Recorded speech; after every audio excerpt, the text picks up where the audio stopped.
If you can hear that rumbling in the background, it is my hybrid car being very noisy. So it's really important when you start to figure out what's good for you and what isn't, and you start reevaluating your life and trying to figure out how to be happier, how to be healthier if you're going down the road of spirituality, which you don't have to be in order to find practical purposes for these little talks that I give. Even though it's based in spirituality, it was very important to me that when I started to convey my insights and experiences to other people, that you can be very secular and follow, these experiences and take an interest in these insights. Because for me, if spirituality doesn't have a practical purpose, I'm not entirely sure why we're doing it.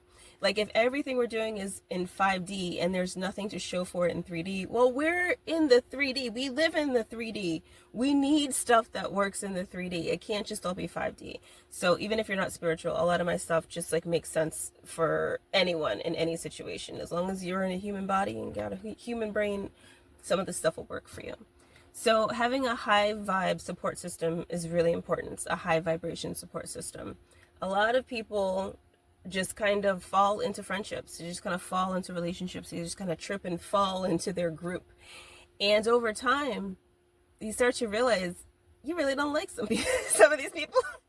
You really be like, oh, what? Why are we friends? Like, why? With your family, it makes a little more sense because you can't really escape your family without going through like legal trouble in order to like divorce your family. It's a whole situation.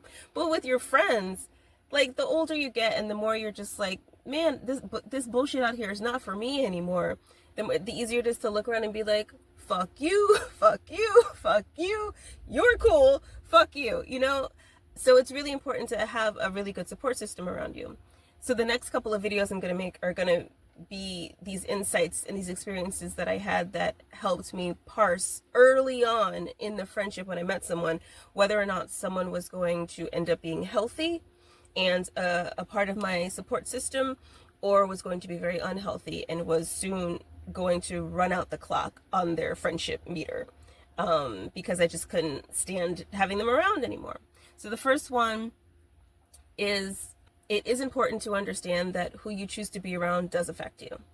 It's not like back in school when it's like, oh, I don't really like that person, but I only have one class with them, so it's like, whatever.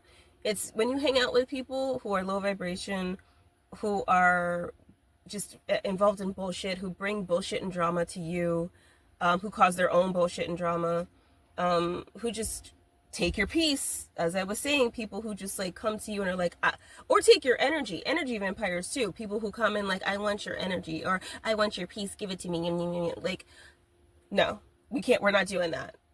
Who you are around matters, because everyone has energy. Everyone is surrounded by a field of energy.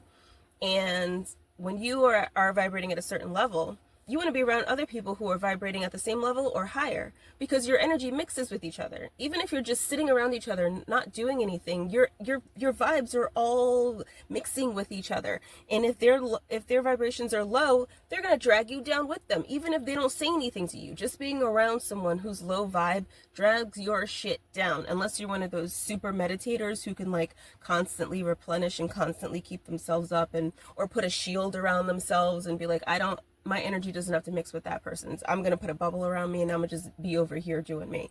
And sometimes you have to do that when you're around toxic family or toxic friends that you can't really get away from, or while you're making your escape plan. Like, yes, do that. Put a shield around yourself. Be like, I'm not going to let that person get to me. Not today, Satan. Not today. But yeah, eventually there's going to come a point where either your toxic friends are going to just walk away from you, or you're going to have to walk away from them if you want a healthier support system. Because when you're going through all your trials and tribulations and your growing pains and all that stuff, you want to have people around that you can trust. You want to have people around that when you come to them, you know that they're going to actually show you that they care about you and are going to be able to give you advice or help guide you through this like scary journey you're going on. And no one wants to feel alone during any of this stuff.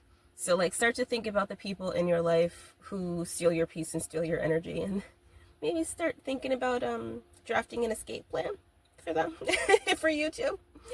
Okay, I'm gonna move on to the next topic. Bye. I remembered to say bye. Oh my god, I'm so good.